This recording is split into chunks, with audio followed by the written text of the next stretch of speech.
All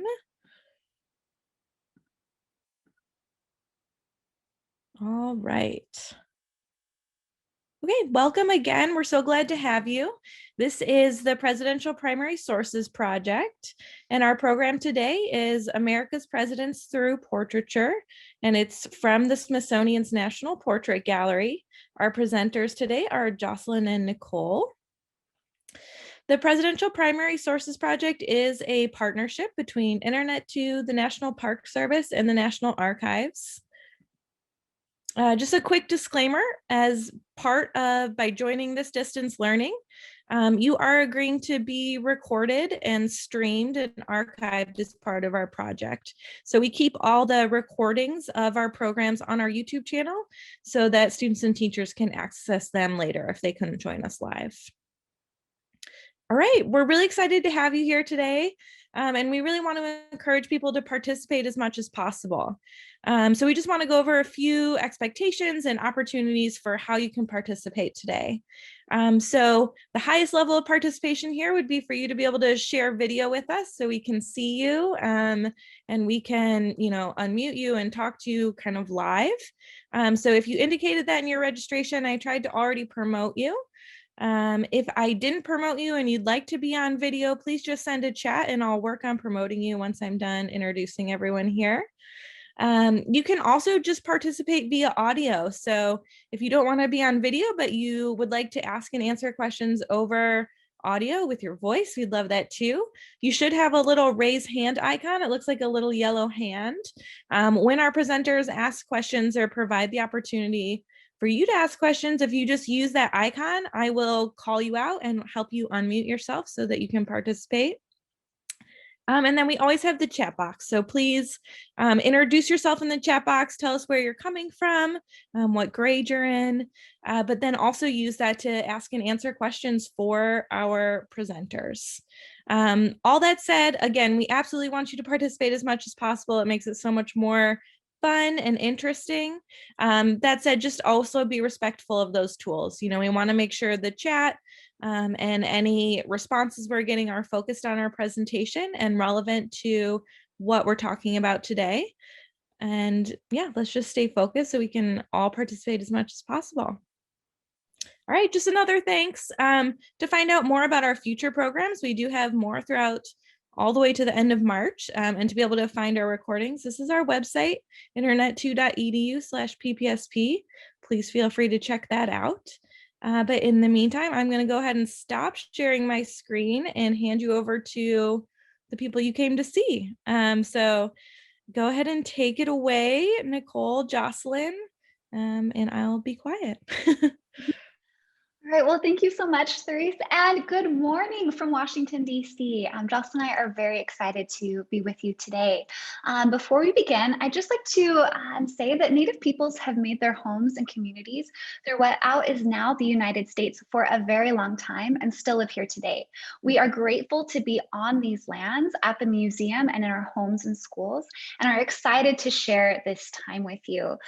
As Therese mentioned, we would love to hear from where you are calling in from today. So if you'd like to introduce yourself or your school, the city or state that you're in, and if you're willing, the grade that you're in. And I'll also just echo what Therese mentioned. We want to hear from you. We're going to be asking a lot of questions. There might be sometimes it'll be best to answer in the chat or by raising a hand. And we'll do our best to call on all of you. And so with that, I'll turn the time over to Jocelyn to get us started. Thank you, Nicole, and thank you, Therese. Well, as I said, my name is Jocelyn, and I also work at the National Portrait Gallery, and I'm thrilled to be joining you for the America's Presidents Through Portraiture program. So we have our first question. Have any of you been to the National Portrait Gallery in Washington, D.C.? Quick thumbs up or yes or no in the chat box. Right, well, in the chat, it looks like there are some that have been to the Portrait Gallery before, but many have not. This might be their first time visiting us today. Okay, all right. Well, I'm glad some of you have, but hopefully one day you all will have a chance to visit in person. Next question for you. Have any of you been to any Smithsonian museum before? Thumbs up, yes or no in the chat box.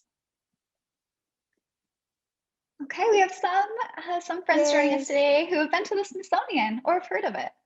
Great. Well, as I share my screen, I asked why, if any of you have been to the Smithsonian, because the National Portrait Gallery is part of the Smithsonian Institution, and it is the largest museum, education, research complex in the world. It consists of 19 museums, galleries, gardens, plus a national zoo. So it's quite immense. And the reason I mention it is because today's program, we're going to be using a platform called the Smithsonian's Learning Lab. And it's a wonderful resource to access information and material all across the Smithsonian. All right, well, let's head on over to the Portrait Gallery. If you were to visit in person, this is the building you would see. It's had quite a life. It's the third oldest federal building in Washington, D.C., and it was built in the 1830s and 40s, and it housed the U.S. Patent Office before it became a museum in 1968. All right. Well, let's head on inside to our breathtaking courtyard. This is quite immense. It is about half the size of a football field, and it's a great place to gather, to meet pre-pandemic, post-pandemic, and a place to walk through in between the galleries. The mission of the National Portrait Gallery is to tell the story of the United States through the individuals who have helped shape it. And the museum does that by sharing portraits. Every portrait tells a story. And before I go any further, we want to make sure we're on the same page with the word portrait. Can I have you put in the chat box how you would define the word portrait? What is a portrait?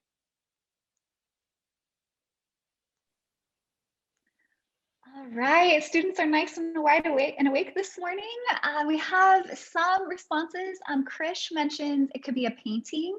Emma says a picture. Akshida's hit the nail on the head saying, you know, it's a artwork of a person or a painting of a person. And Pranav has excellent insight saying a piece of art that's made for someone. Ah, okay, excellent. Well, you all definitely are on the right target with it. Yes, basically, and I heard the word someone. So a portrait is a likeness of someone. And the whole portrait experience actually involves three different parties. We've got the artist who created the artwork, the portrait. We've got the sitter, the figure in the portrait. Funny thing is, even if the figure is reclining or sitting or standing, we call them the sitter. And you probably figured out who the third party is. That's us. We're the viewers, the audience, and we're all involved in the portrait experience. So the National Portrait Gallery has over 23,000 portraits in its collection. And outside of the White House, it is the only institution to have a complete collection of portraits of our presidents. And believe it or not, the museum has 1,600 presidential portraits. As with most things, portraiture change over time. And we are going to highlight 4 presidential portraits and see how they've shifted and transformed through the years. But before we do that though, we are curious. What are you expecting to see in a portrait of a president? And maybe we can have someone unmute and share, what are they expecting to see in a presidential portrait?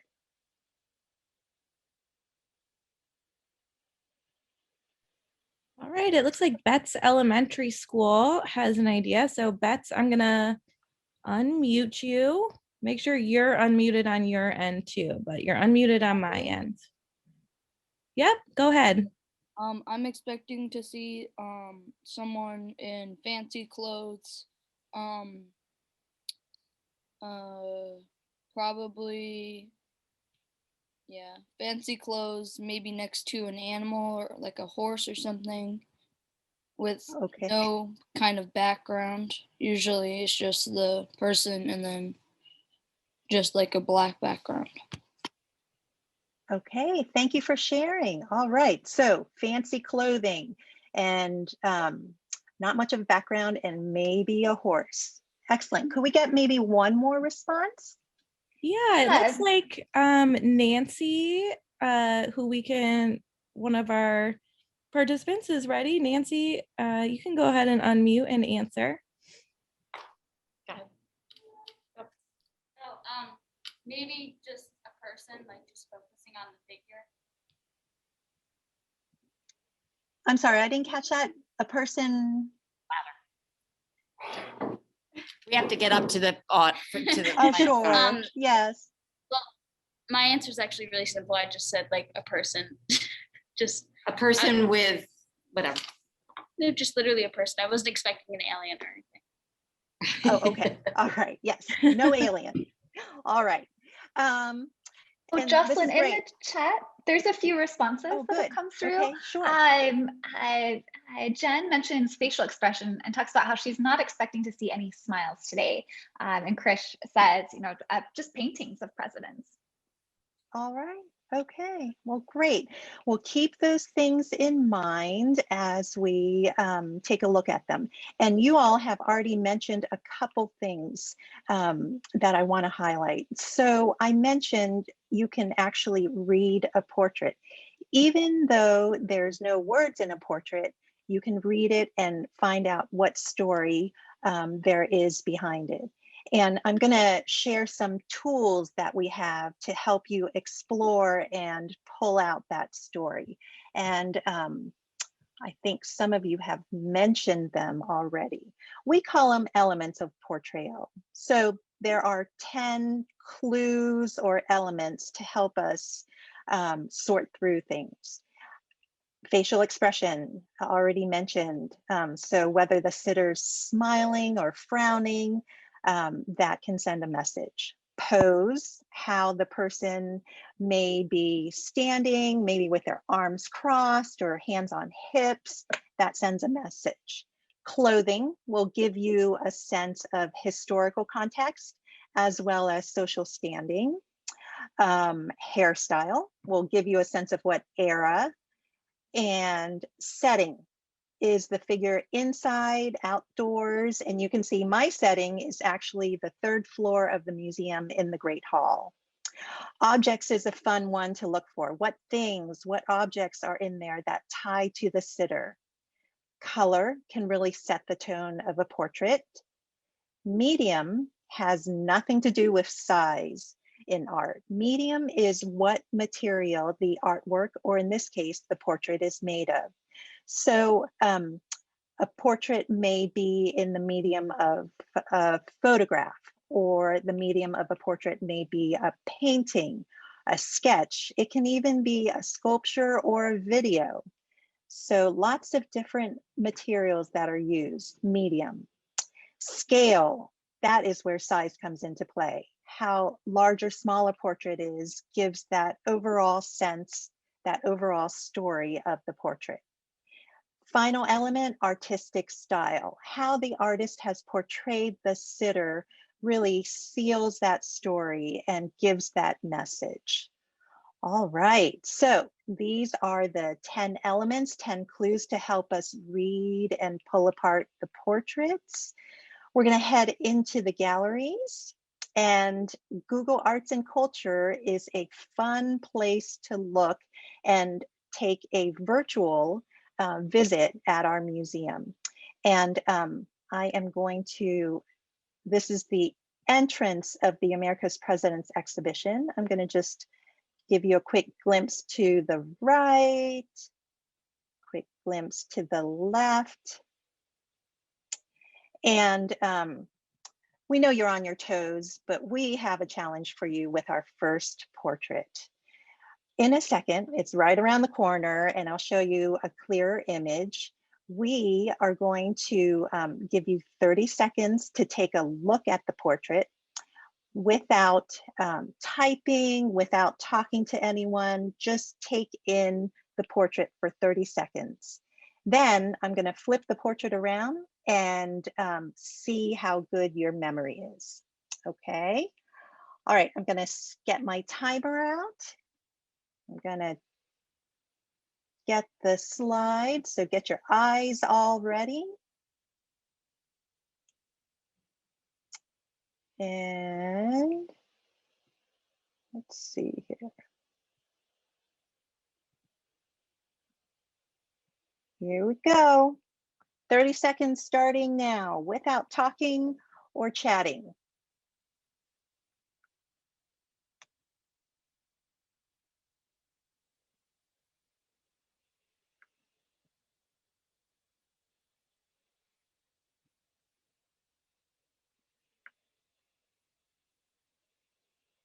Ten seconds left.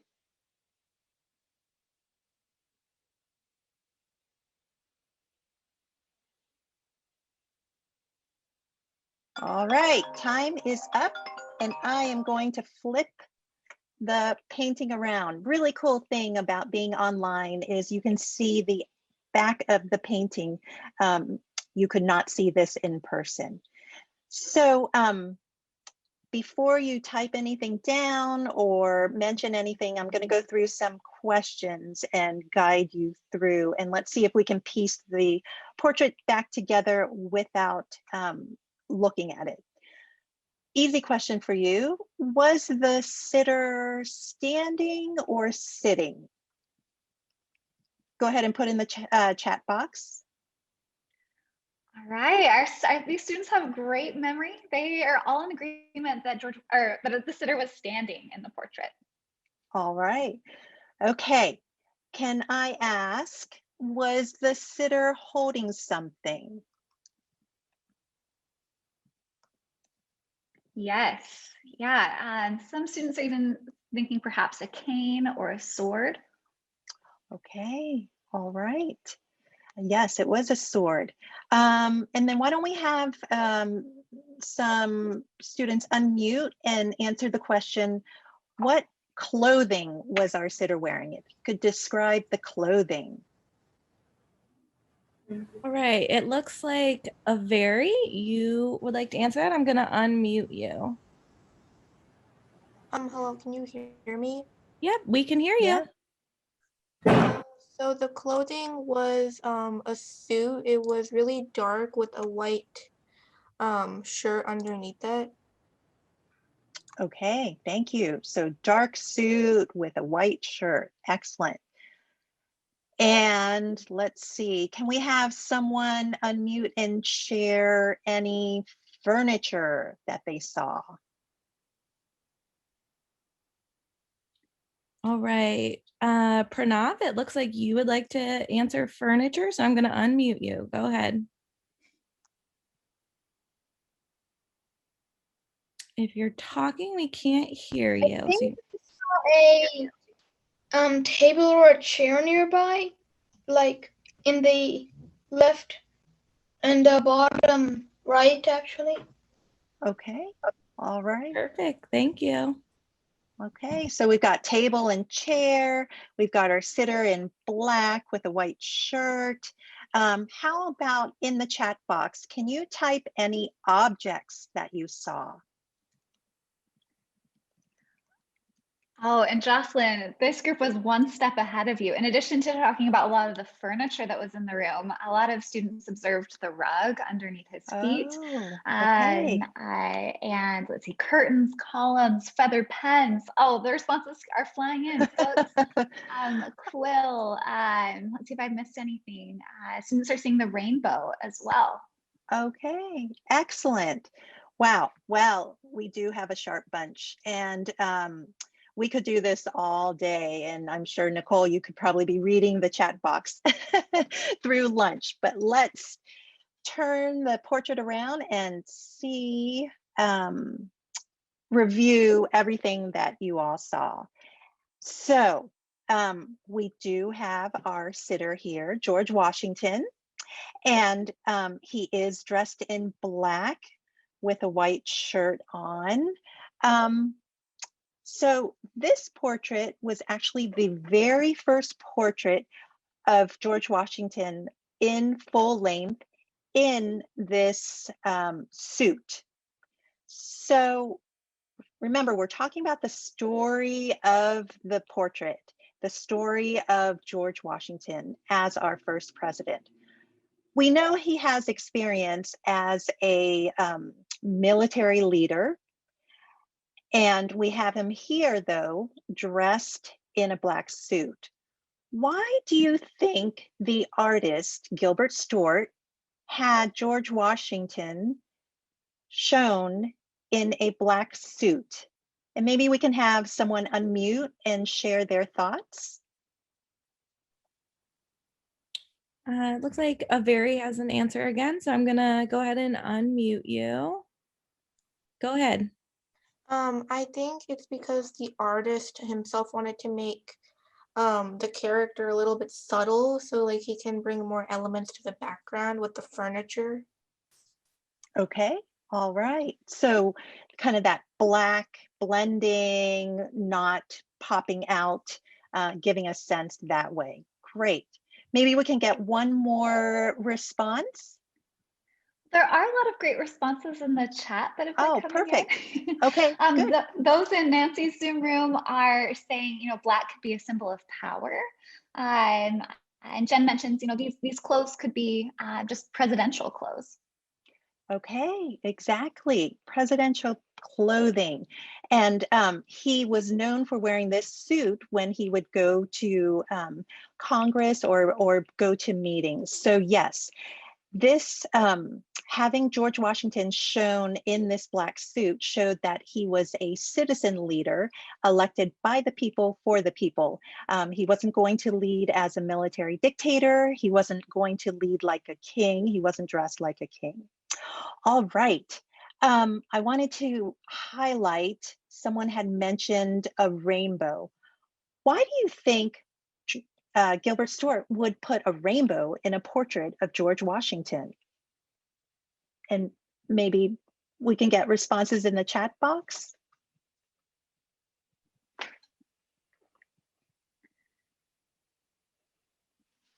Right, I think we have students might be typing. Oh, and here they're starting to come in.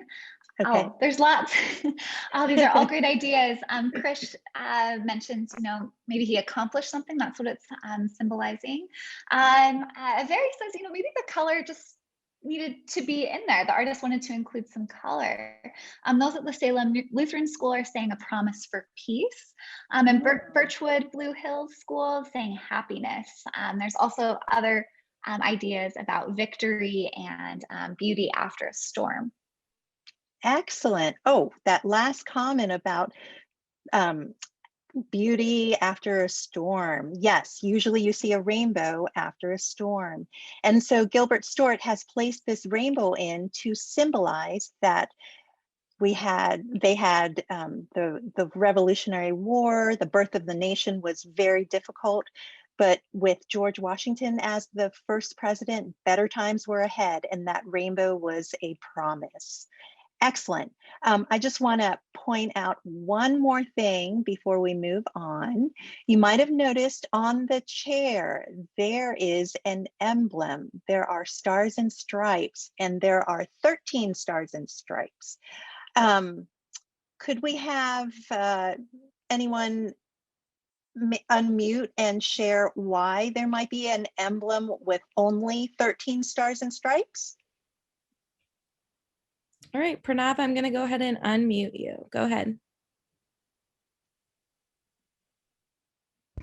It symbolizes the 13 colonies that George Washington fought for. Exactly. That's right. So this emblem shows us that he was the leader, the president of 13 original states, 13 original colonies.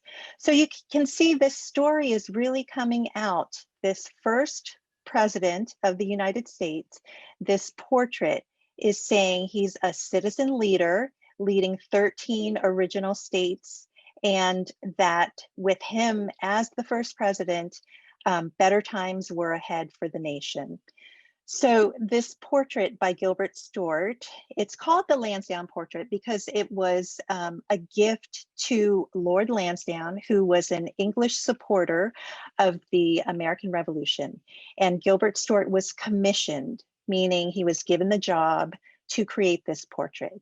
And not only did George Washington set the precedent as a president, Gilbert Stuart sets the precedent for this presidential portrait. And I'm going to stop sharing and have Nicole take it away with our next stop. All right, well, thank you, Jocelyn. We're returning back into our virtual exhibition space. And so now you can see this portrait of George Washington. Our America's Presidents exhibition is organized chronologically, meaning that it starts with George Washington and works its way all the way into Barack Obama. So we're gonna head further into the exhibition to look at another iconic president of the United States, Abraham Lincoln. And from what you see in the gallery view right now, I want to ask you, how many portraits do you see of Abraham Lincoln? Because we do have more than one. If you could put your responses in the chat. Yep, we're getting 2. Okay. Lots of 2s. There's definitely 2. There's more. Someone saying 2 or 3. Okay. Yeah, there's actually 4. This is a tricky question because some of them are pretty small. So we see the large painting on the left. There's a photograph back here, and then there's 2 what are called life masks here. I realize these ones might be a little bit trickier to see, even though Abraham Lincoln's likeness is very, very iconic. He's on the penny, and the $5 bill. We're very familiar with his face. So we're going to jump in to look at these life masks here, up a little bit more closely. And to understand one of these life masks, we really need to look at another. Okay, and I want you to just spend a few moments carefully observing these 2 masks. And I want to ask you first, how are these portraits similar? And for this, if we could write them in the chat.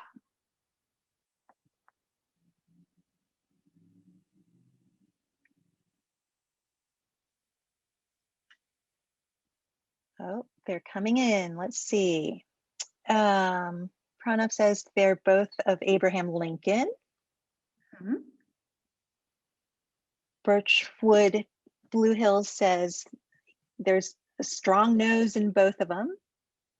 Yeah, it's the same likeness, the same setter. What else are you seeing, Jocelyn? Myra says they both look at peace. Okay. Oh, these are excellent observations. Let's now dive into the differences. And maybe for this, we could start off by raising a hand to share out.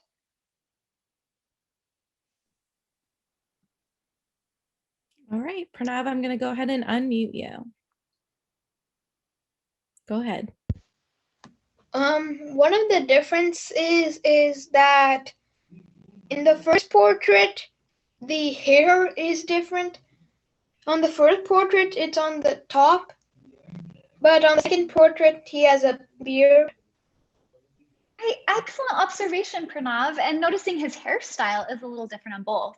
The portrait on the left, he definitely has more hair on top of his head. And here on the right, we see him here having a beard, and we don't see that hair on top of his head. All right, any other differences? It looks like Birchwood has an answer. Birchwood, I'm going to go ahead and you can unmute and answer. The second one looks older. All right, excellent observation, Birchwood Blue Hills. Can I ask a follow-up question? What makes you say that he looks older? Wrinkles and a beard. Yeah, we see all of those wrinkles on his face. Wonderful, wonderful work. All right, I think we have time for maybe 1 or 2 more differences. And those could be in the chat or by raise of hand.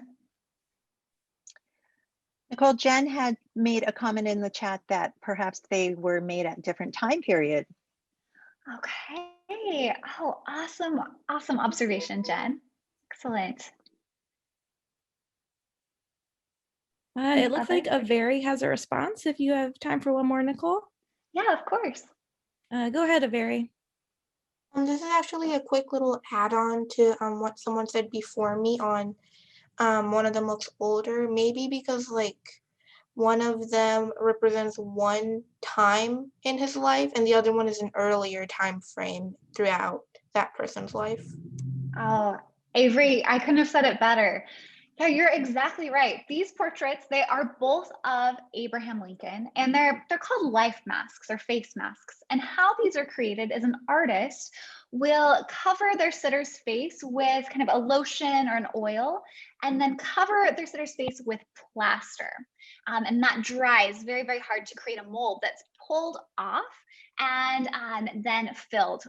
So then we get portraits such as these. And artists would use these as a reference in creating sculptures or paintings. They were very popular with people such as presidents or famous people, because you think they don't have that much time to sit for a portrait as the artist is sculpting them or painting them. So Abraham Lincoln had several of these masks created, and he personally, he did not like them. He felt very claustrophobic. He didn't like all of that plaster drying on his face and having to stay still. But again, these are created about 5 years apart. One towards the beginning of his presidency, and many of you were really great to notice that the portrait on the left looks much younger. This one on the left was created in 1860, and the one on the right created in 1865, close to the end of Abraham Lincoln's life.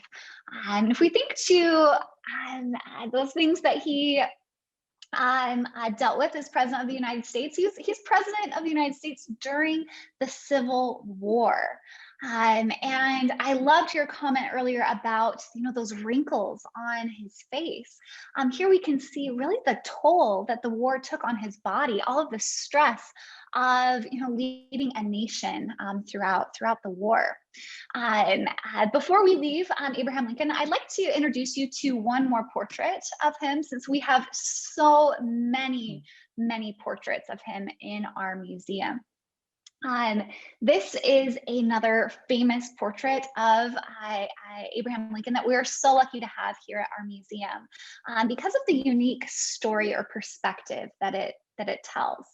And as you're looking closely at this portrait, I'd like to ask you, do you notice anything that's a little maybe odd or different about this portrait?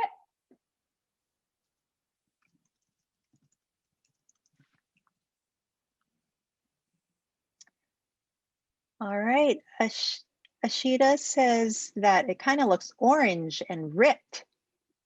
Yeah, all right, so we have this sepia or this brown toned photograph in front of us right now. And yeah, it looks a little ripped. We see this kind of crack or kind of rip at the top of the photograph. Excellent observations.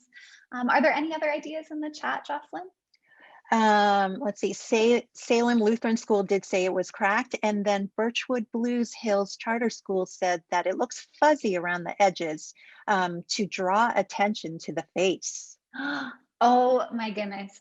Wonderful. Absolutely.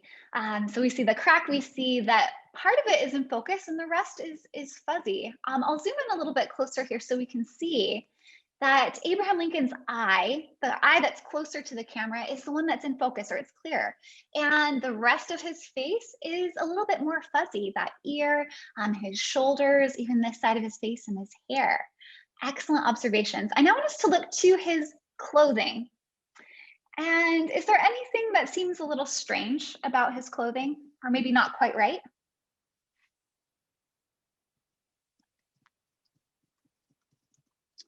Bow tie, his bow tie. Yeah, okay, what about his bow tie? Salem Lutheran had said it's crooked.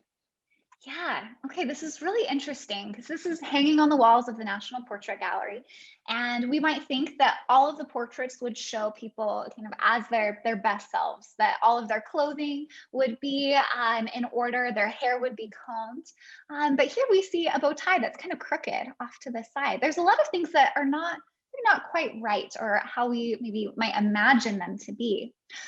So I loved all of your observations, especially about the fact that there was a crack at the top of this photograph. This image has a nickname. It's titled "The Cracked Plate Portrait of Abraham Lincoln."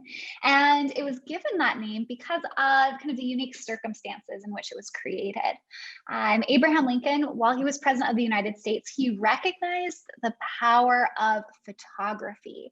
He was a president who didn't give very many public speeches. And so how he let the American people know that he was working towards solving many of the issues of the Civil War was by having his image taken and having his portraits distributed in newspapers and posters and photographs all throughout the country.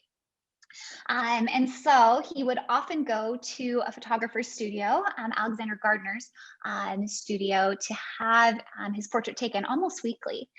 They were pretty good friends. And when Abraham Lincoln went to have this photograph taken, it was like any other day. And as Alexander Gardner, as he took out the glass plate in the very kind of old and large camera to receive that image, he cracked it by accident. He was able to put it in kind of the chemical solution in which the photograph would then be created, but he was only able to get one image from that plate. And at the Portrait Gallery, we're very lucky to have that image. This is one of the last known portraits of Abraham Lincoln before he died. About six weeks later at Ford's Theater, he was shot and killed. And this photograph, really was able to kind of capture the end of the president's life. We also see that faint smile in the corners. I know one of you earlier said that you expected to see no smiles. Well, this might be as close to a smile than we'll get today.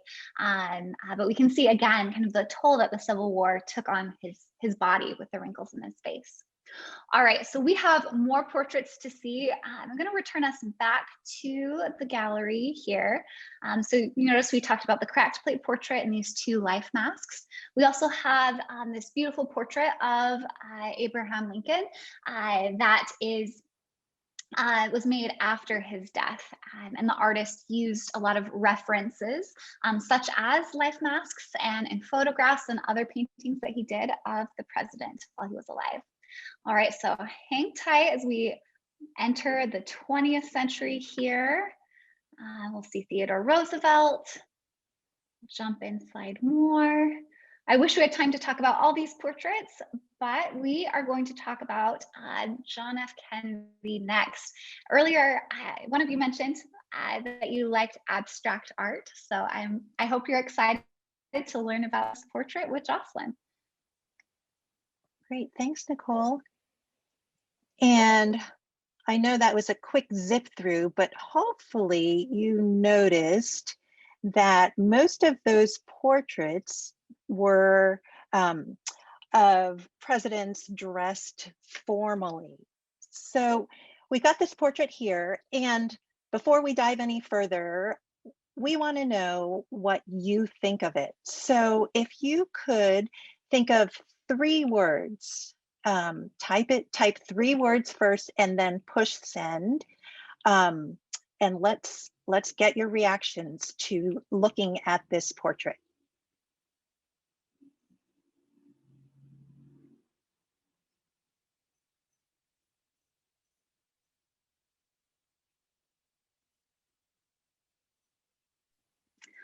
All right. Oh, they're coming in, and these are excellent describing words. We have colorful, abstracted, messy, unorthodox, sloppy, tired, watercolor, green tones, abstract, colorful. A lot of students are noticing the colors and the way it's painted. Okay. All right. So we're getting a sense of abstract, messy, green. Excellent. All right, now if you could look a little closer, and I'm going to ask you to come up with 3 different words. And this time, I'm going to ask those that anyone who would like to unmute and share 3 words, 3 additional words that you've come up with.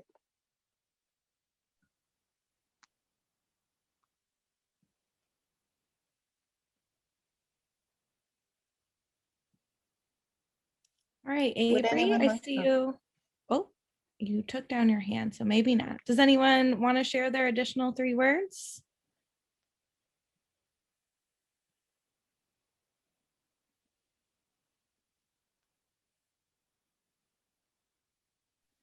It looks There like we are have some in the chat.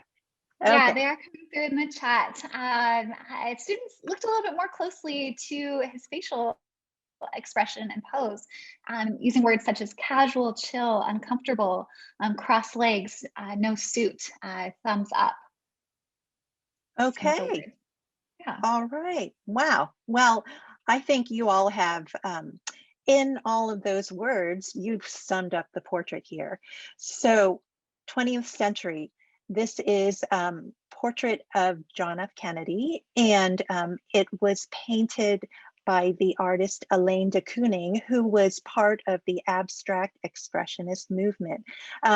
Sounds like you all know what abstract means not realistic. And we're getting that sense of this portrait here. And Elaine de Kooning was actually commissioned to create this portrait because she was known for painting portraits really fast with the sitter there. Unfortunately, she wasn't able to capture John F. Kennedy because he kept moving. He did not sit still, and we get that sense from the portrait. I think you all had mentioned that. You see his pose, how he has his arm up. We can't tell if he's getting up or getting down, and we see these large brushstrokes that give that sense of movement and energy. And this was a big departure from past portraits of presidents. And this portrait, painted in 1963, was kind of like a door to open up portraits of presidents being more informal. And so we've got this portrait created by Elaine de Kooning, who could not capture John F. Kennedy because he was constantly moving, and we see that in this portrait. All right, well, I'm going to stop sharing and have Nicole close us out with our final portrait. All right, so we are heading to the end of our exhibition now. And as we head there, I just wanted to talk about how portraits come to our museum. So since George H.W. Bush, who you see right here, our museum has been commissioning portraits, meaning that we and the president choose artists to create portraits of the former president and First Lady.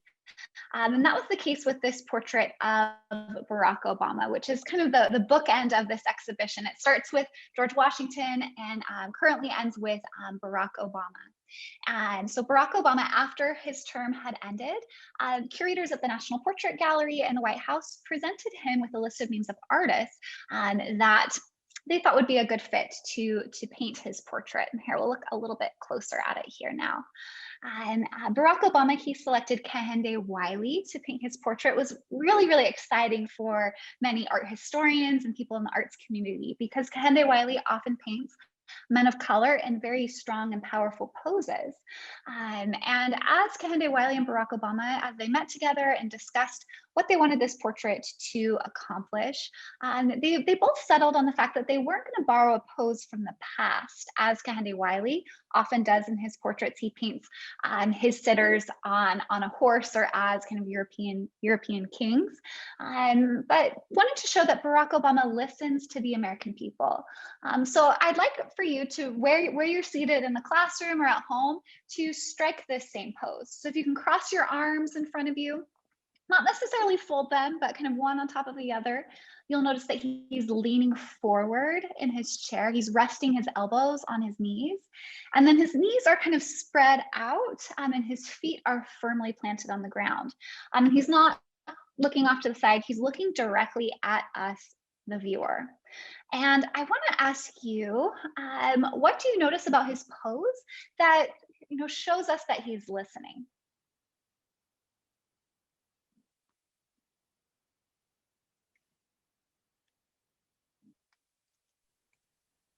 It looks like Avery has an answer. Avery, I'll go ahead and unmute you.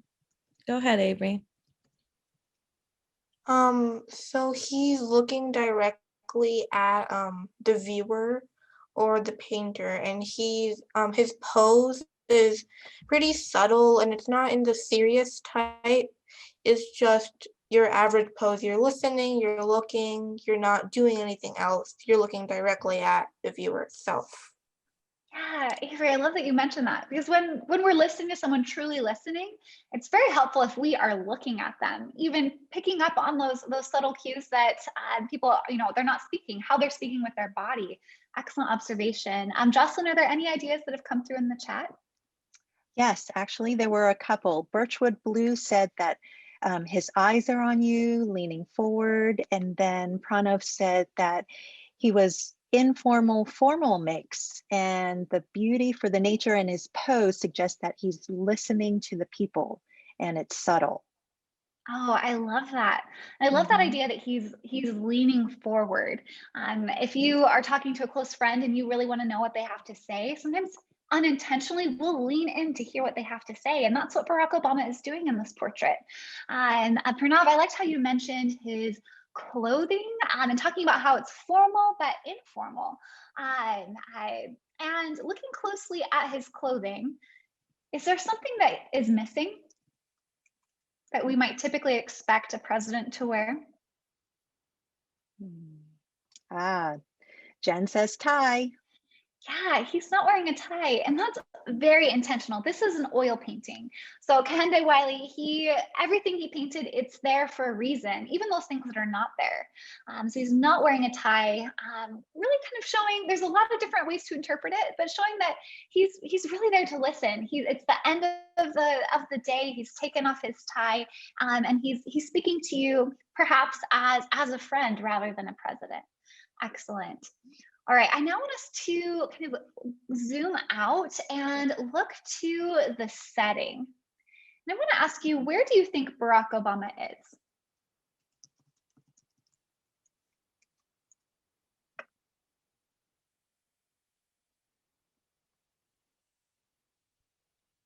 All right, so Jen says garden. Yeah, we see this beautiful garden in the background, which is pretty different from some of the portraits we looked at of George Washington and Abraham Lincoln.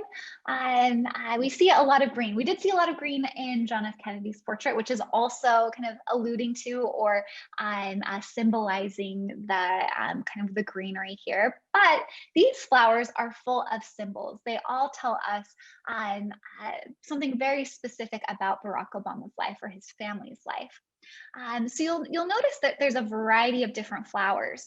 I'll pull these ones up here so we can see it a little bit more closely. So near his feet and above his head, you'll notice these purple flowers. These are what are called African blue lilies, and they grow in Kenya, where Barack Obama's father is from.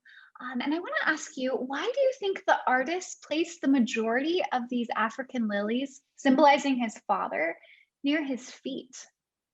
Why might that be important?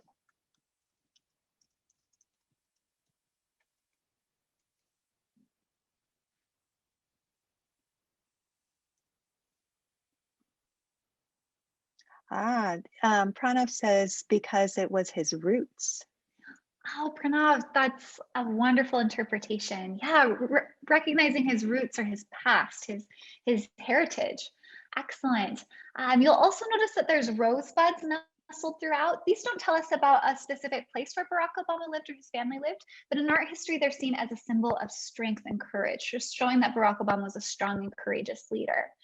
You'll also notice there's white flowers throughout. Those are jasmine, which is grown in the state of Hawaii, which is where Barack Obama was born, and he spent a lot of his childhood. They could also perhaps represent Indonesia, another country that was important to him in his childhood. And the last flower that you see is the chrysanthemum flower. That's that pink and orange flower that looks like a firework. You'll also notice there's yellow flowers of the same shape. And those are the official flower of the city of Chicago, which is where Barack Obama met his wife, Michelle, began his family, and also began his career as a politician, and later was a senator for the state of Illinois. So this is bringing us to the end of our time together today. Before we leave, Jocelyn and I would like to share kind of a few resources with you, and then also if you're willing to stick around, we'd be happy to answer any questions. So Jocelyn, I'm going to start sharing our PowerPoint now. Do you see it on your end? Yes. Yes. Okay. Do you maybe want to share a little bit about the Learning Lab with our group? Sure. So the Learning Lab, as I mentioned, is across the Smithsonian, and it's a great resource to access any information, not just from the National Portrait Gallery, but from all across the other museums. And then we do have a specific Portrait Gallery Learning Lab page where you can access various collections, including our America's Presidents collection. Right.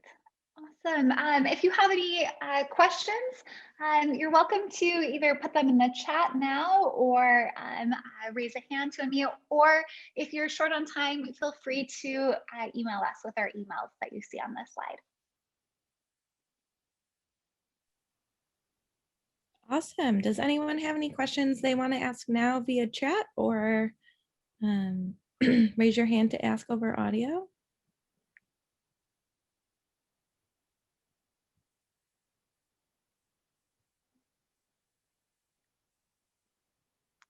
All right, well, it looks like we have a quiet group.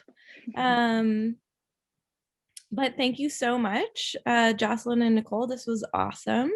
And thank you for everybody who joined today. We appreciate you joining. We hope that you check out some of our future presentations as well.